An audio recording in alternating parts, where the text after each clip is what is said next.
Aiutatemi a cercarlo, può essere finito in un cortile o una cantina. È l'accorato appello del figlio di Bruno Makarovic, scomparso da 3 giorni, ore decisive per l'associazione Penelope. La ginnastica triestina si stringe attorno alla famiglia di Leonardo Scarelli, atleta morto nell'incidente stradale di Cervignano. Il suo ex allenatore traccia un ricordo.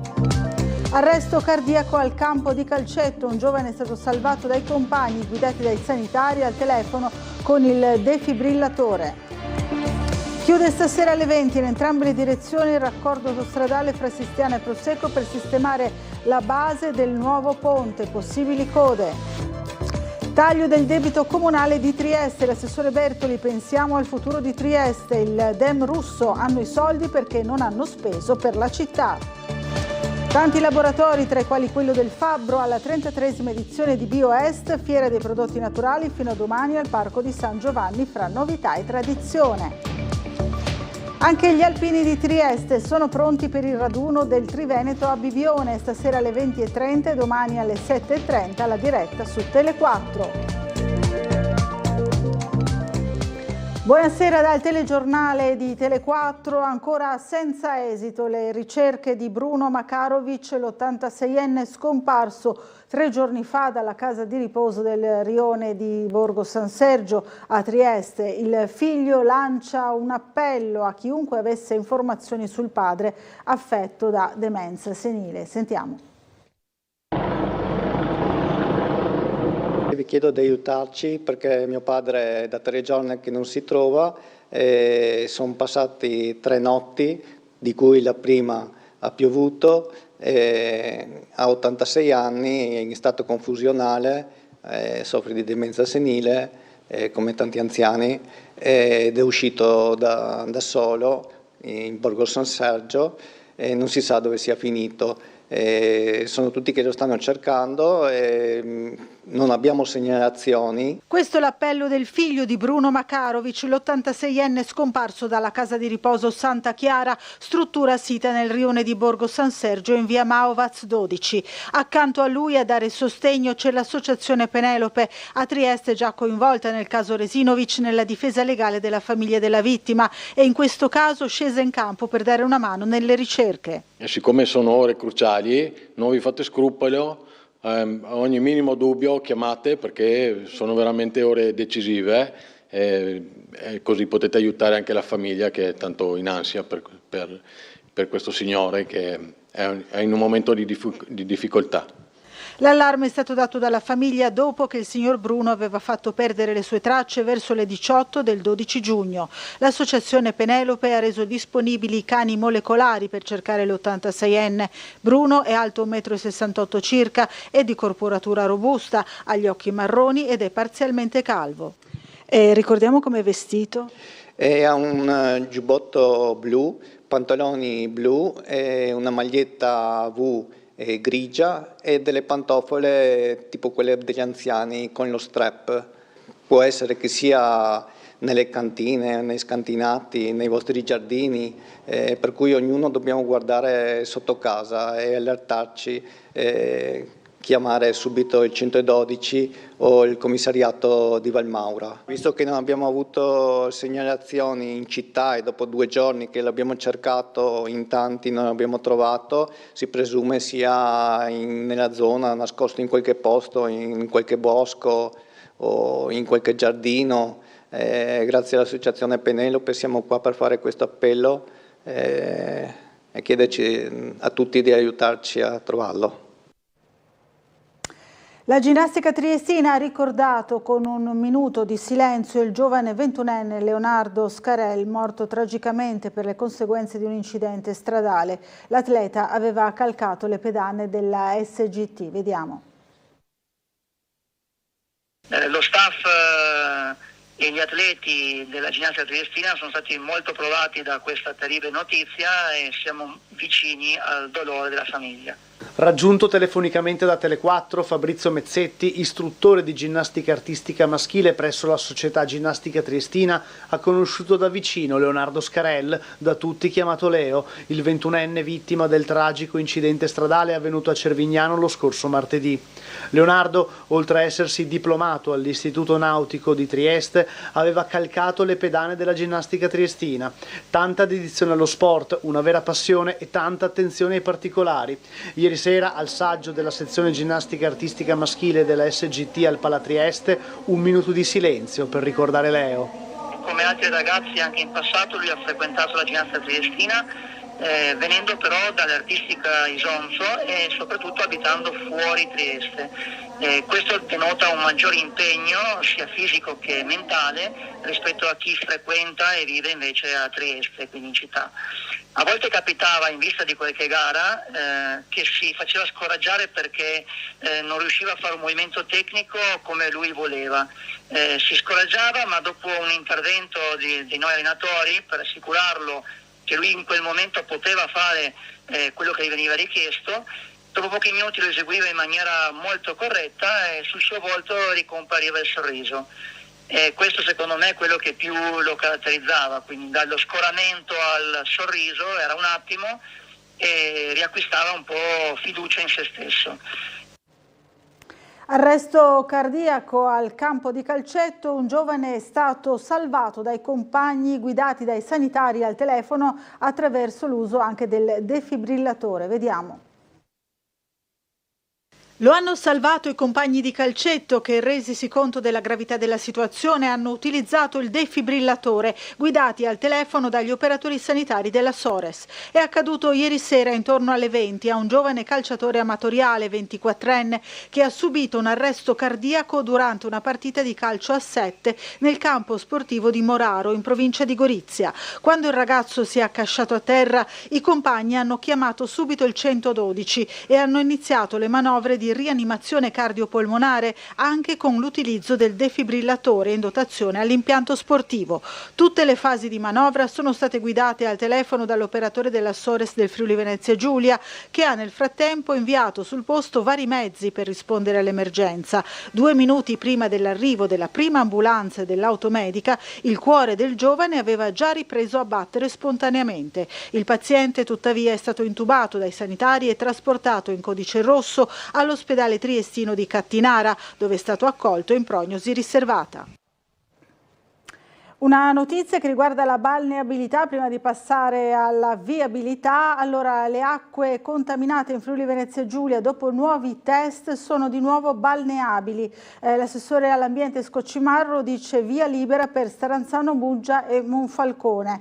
L'ARPA ha rifatto un campionamento suppletivo di verifica e i campioni al Lido di Staranzano, Marina Iulia e Marina Nova a Monfalcone, a Trieste Diga Nord, a Muggia, Bagno Muggesano e Bagno GMT hanno presentato valori conformi alla norma per la balneazione, quindi pertanto si può riprendere normalmente con la stagione balneare. Scattano questa sera alle 20 e fino alle 6 di domani mattina i lavori di ricostruzione del viadotto di Sistiana, che richiederanno la chiusura al traffico del raccordo fra Prosecco e Duino, possibili disagi per chi viaggia su quella tratta. Vediamo.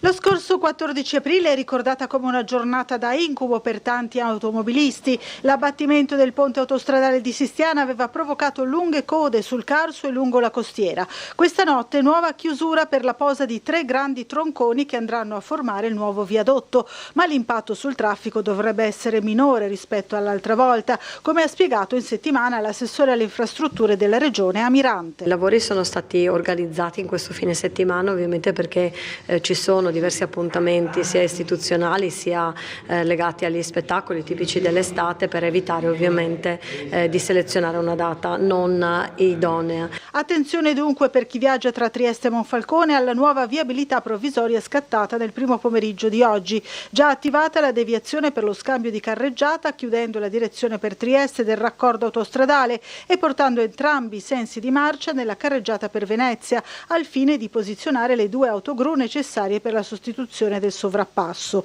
Alle 20 il raccordo autostradale 13 sarà chiuso in direzione Venezia nel tratto compreso tra Prosecco e Duino e in direzione Trieste in corrispondenza dello svincolo di Sistiana.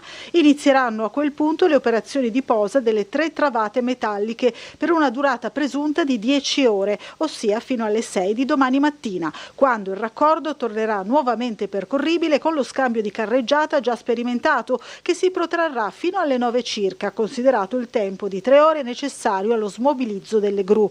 Il vecchio viadotto sarà dunque rimpiazzato da una struttura più leggera e a prova di tenuta sismica, per la quale saranno necessarie altre 3 chiusure del raccordo fino all'inaugurazione dell'opera a fine estate. E intanto notevoli disagi al traffico si sono verificati questa mattina sulla bretella che dall'uscita dell'A4 all'altezza di Padriciano porta al bivio ad H a causa della chiusura della galleria Carso per lavori di manutenzione interna. Fin dalle prime ore del mattino, in un crescendo che si è sviluppato soprattutto a cavallo dell'ora di pranzo, si sono formate lunghe code con auto di turisti e anche camion che si sono aggiunti a quelle dei residenti. Passiamo ora alla politica comunale. A fine anno avremo praticamente dimezzato il debito del comune di Trieste, soddisfatto l'assessore al bilancio del comune Everest Bertoli per la delibera approvata in giunta. Sentiamolo.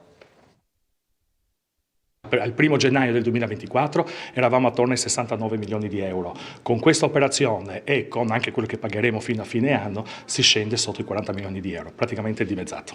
Estinta anticipatamente una parte del debito del comune di Trieste, un abbattimento consistente. Il comune aveva 225 finanziamenti che dopo questo taglio calano a quota 129. La scelta finanziaria operata dal comune di Trieste è stata illustrata dall'assessore al bilancio Everest Bertoli. Questo è un intervento molto importante, sono 27 milioni di euro che, come avevamo anticipato, vengono dall'avanzo di bilancio del Comune di Trieste, e anticipo già che nonostante questo intervento poderoso sono in arrivo anche 2 altre variazioni molto importanti, complessivamente per 65 milioni di euro di investimenti che metteremo sul territorio di Trieste. Questa operazione è già stata approvata dalla Giunta, è già stata passata in Commissione, la delibera è stata anche approvata dalla Giunta, rimane la ratifica del Consiglio Comunale che arriverà a fine mese, ma nel frattempo abbiamo già caricato i dati nel portale del Ministero e questa operazione produrrà gli effetti già dal 1° luglio di quest'anno. A regime sono 2 milioni di euro all'anno risparmiati dal 2025, per il 2024 ne risparmiamo 1 milione di euro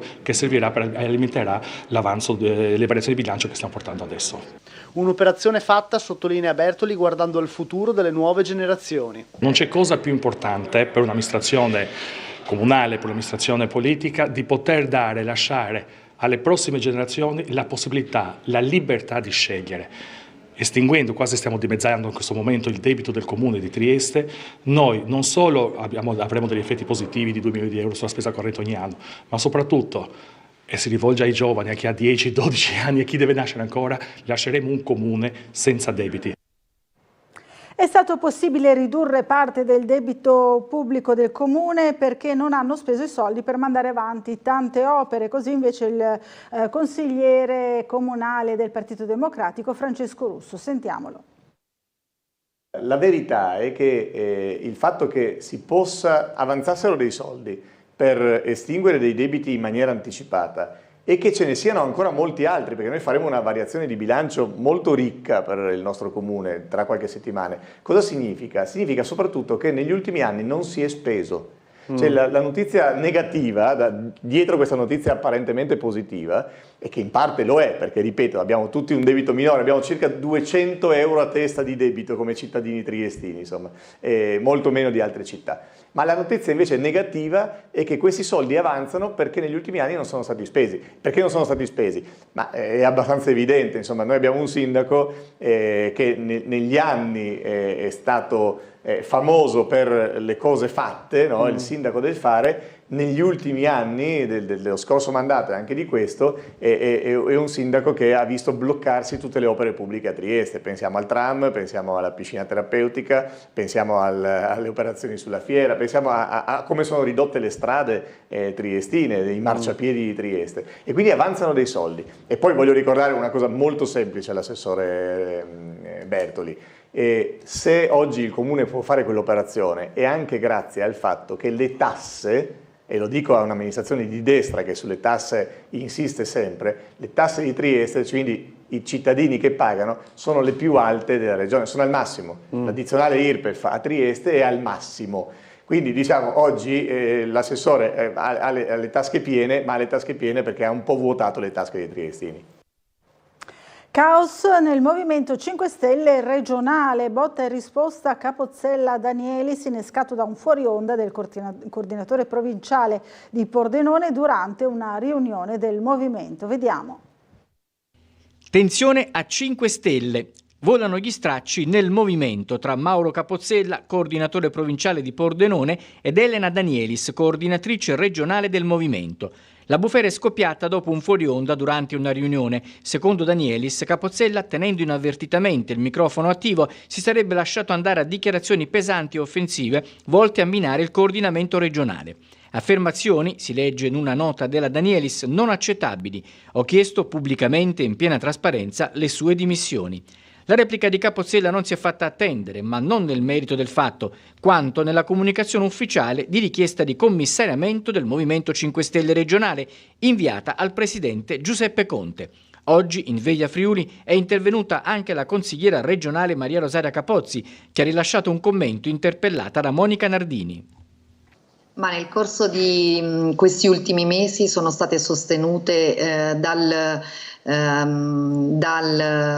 ex consigliere regionale Capozzella delle posizioni anche controverse rispetto a quelle sostenute dal Movimento 5 Stelle regionale e oserei dire anche nazionale. E quello che è accaduto ieri nello specifico è soltanto la punta di una situazione che aveva già delle criticità e per cui erano stati già avviati dei ragionamenti interni e quindi ora su quello che avverrà non posso prevederlo, però è il frutto di considerazioni interne che non nascono da ieri ma nascono già da alcune situazioni che si sono venute a creare nel corso del tempo. Una mozione del Partito Democratico contro il disagio giovanile è stata accolta dalla Giunta Comunale. Vediamo. Una mozione per combattere il disagio giovanile presentata dai consiglieri del Partito Democratico, primo firmatario Luca Salvati, è stata fatta propria dalla Giunta Comunale su iniziativa dell'assessore alle politiche sociali Tognolli. Una notizia salutata con sorpresa e favore in Casa Dem per un'iniziativa già presentata un paio d'anni fa ma sempre d'attualità. Sottolineiamo che non accade tutti i giorni, per l'appunto, che la maggioranza riesca ad accogliere, a riconoscere l'importanza di un documento presentato dall'opposizione e quindi dalla minoranza. Il fenomeno dell'abbandono scolastico non è sicuramente in diminuzione, sappiamo, perché i dati lo dimostrano, che tutta una serie di disagi relativi al mondo giovanile, ma non solo, quelli la bulimia, l'anoressia, la depressione e ahimè anche questa costante presenza di baby gang sul nostro territorio ormai da tempo, che poi, come sappiamo, creano danni a cose e persone, assolutamente ci devono portare a delle riflessioni. La mozione invita Sindaco e Giunta a promuovere un tavolo congiunto sul tema con tutti i soggetti interessati presenti sul territorio e mira tra l'altro a sviluppare progetti che puntino sul protagonismo dei ragazzi nella rigenerazione urbana, sulla prevenzione del crescente fenomeno dell'abbandono scolastico, sulle attività di monitoraggio del disagio giovanile con supporto psicologico per le fasce più giovani e molto altro ancora.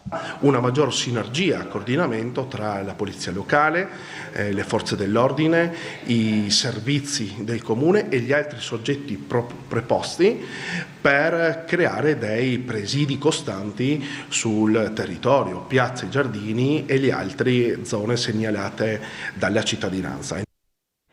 Il discorso del Papa ieri al G7 sull'intelligenza artificiale riprende alcune parti della Carta di Trieste sull'importanza dell'etica e di una legislazione su un cambiamento così delicato per la nostra società. Abbiamo raccolto a tal proposito la riflessione di Monsignor Ettore Malnati. Ormai il problema dell'intelligenza artificiale è su vasta scala, no? È necessario però fare in modo che abbiamo comprendere che l'intelligenza artificiale non può sostituire l'intelligenza umana, cioè la dimensione della decisione dell'uomo. Giustamente il Papa dice che l'intelligenza artificiale può scegliere, ma chi decide è sempre la persona umana. Quindi è necessario considerare l'intelligenza artificiale come strumento. Sarà un grande cambiamento quello dell'intelligenza artificiale, sia per il lavoro, ma anche per quello che riguarda anche certe professioni, come ad esempio i medici. Ma è necessario fare in modo che ci possa essere un'etica per la creazione degli algoritmi, in quanto sono questi che poi determinano un certo percorso. Il pensiero lo deve determinare colui, cioè la persona, quindi la razionalità che costruisce gli algoritmi, i quali devono avere come obiettivo sempre il bene comune. E qui sta il fatto che è necessario legiferare. Noi a Trieste abbiamo potuto fare la cosiddetta Carta di Trieste per l'intelligenza artificiale. Abbiamo visto come nel discorso del Papa è praticamente presa molta parte di quella che è la nostra Carta di Trieste, soprattutto per quanto riguarda l'aspetto della molteplicità etica e quanto riguarda anche la distinzione tra appunto valutazione e determinazione. La valutazione la può fare l'intelligenza artificiale, ma la decisione deve farla l'uomo. Ora ci fermiamo per una breve pausa pubblicitaria, restate con noi.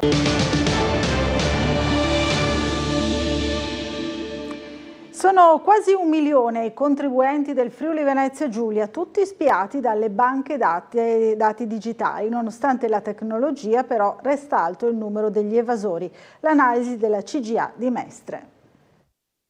Sono 963.993 i contribuenti del Friuli Venezia Giulia controllati da ben 190 banche dati digitali, un grande fratello fiscale che dovrebbe permettere all'Agenzia delle Entrate di scovare i furbetti che le tasse invece non le pagano. Oggi il fisco possiede 190 banche dati digitali interconnesse tra loro, che potenzialmente sono in grado di far emergere anche la più piccola forma di evasione. Come mai allora che al fisco vengono sottratti 84 miliardi all'anno, di cui 1,5 sono imputabili ai friulani e ai giuliani? Non è che per caso sappiamo tutto sui contribuenti conosciuti al fisco, ma nulla su coloro che sfuggono a qualsiasi controllo, che guarda caso sono proprio quelli che non pagano? Per contro, i territori più fedeli al fisco sono proprio il Friuli Venezia Giulia, con una stima dell'evasione del 9%, la provincia autonoma di Trento con l'8,6%, la Lombardia con l'8% e la provincia autonoma di Bolzano con il 7,7%. La media nazionale è pari all'11,2%. È stata inaugurata oggi e continuerà anche domani sera, fino a domani sera, BioEst, la tradizionale fiera dei prodotti naturali e del biologico nel parco di San Giovanni. Vediamo.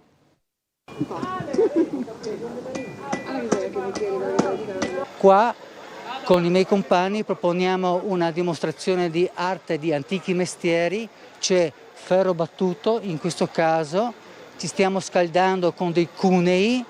Dopodiché partiremo con la parte artistica facendo una collana con dei serpenti, eccetera. Ora proveremo a fare una lama di acciaio rapido. C'è anche il laboratorio artistico di ferro battuto tra le novità della 33esima edizione di BioEst. Fino a domani sera alle 20 sarà possibile perdersi tra i sentieri del parco di San Giovanni alla scoperta dei prodotti naturali e del biologico e delle associazioni ambientaliste, culturali e del volontariato nella manifestazione promossa dall'associazione BioEst, gruppo ecologista naturista di Trieste, in coorganizzazione col Comune e con ingresso libero. Abbiamo tanti amici, tanti vecchi amici e tanti nuovi amici. Abbiamo più di 40 associazioni e 100 espositori di vario genere, ma abbiamo anche tutta la frutta, la verdura secca, profumatissima da mettere in tutti i cibi, come naturalmente tutte le associazioni di volontariato che stanno coronando questa manifestazione in questa bellissima giornata nel parco di San Giovanni.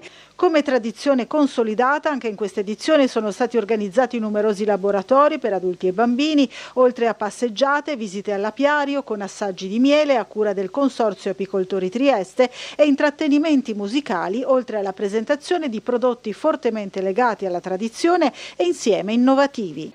Sono frutti disidratati a freddo, non hanno zuccheri e non hanno conservanti e mantengono tutto, colori, sapori, valori nutrizionali. E possono essere usati la frutta nello yogurt, nel muesli, puoi fare torte, puoi fare gelati, puoi fare quello che vuoi. E le verdure le usi in cucina. Tanta attività per bambini, animazione per adulti, animazione per tutte le età, attività che sono tutte gratuite e da vivere in tutta la giornata a BioEst. Questa sera dalle 20:30 e domani, domenica, dalle 7:30 del mattino e fino alle 13:30, Tele4 trasmetterà in diretta il raduno degli alpini e del Triveneto in corso a Bibbione. Proprio domani è previsto il momento clou con la grande parata. Ne abbiamo parlato con Franz Klamert, segretario della sezione Alpini di Trieste. La pace. Domani ci sarà il clou come per le adunate nazionali e questo un po' più in piccolo riguarda la parte nord-est della nostra associazione, nel nostro territorio. E ci sarà la sfilata con chiaramente i reparti in armi e tutti i gruppi e le sezioni appunto del Triveneto. E per quanto riguarda la sezione di Trieste, siete pronti naturalmente a questo evento? Come vi siete preparati? Noi siamo sempre pronti per le adunate nazionali, per quelle del Triveneto e per tutte le cerimonie e manifestazioni che si presentano. Domani saremo ovviamente non tantissimi, un po' meno rispetto all'adunata nazionale perché i momenti di incontro con altri alpini di altre zone chiaramente è un po' più ridotto. Comunque siamo presenti con il nostro vessillo, decorato con le nostre medaglie d'oro e non so esattamente quanti saremo perché alcuni partono con un pulmino sezionale, ma tanti verranno o sono già sul posto con mezzi propri, approfittano di fare magari 2 giorni di vacanza, visto che anche il tempo ci sta assistendo. E ringraziare Tele4 che ci assiste e tutta media nord-est, perché è sempre molto molto vicina agli alpini. Grazie.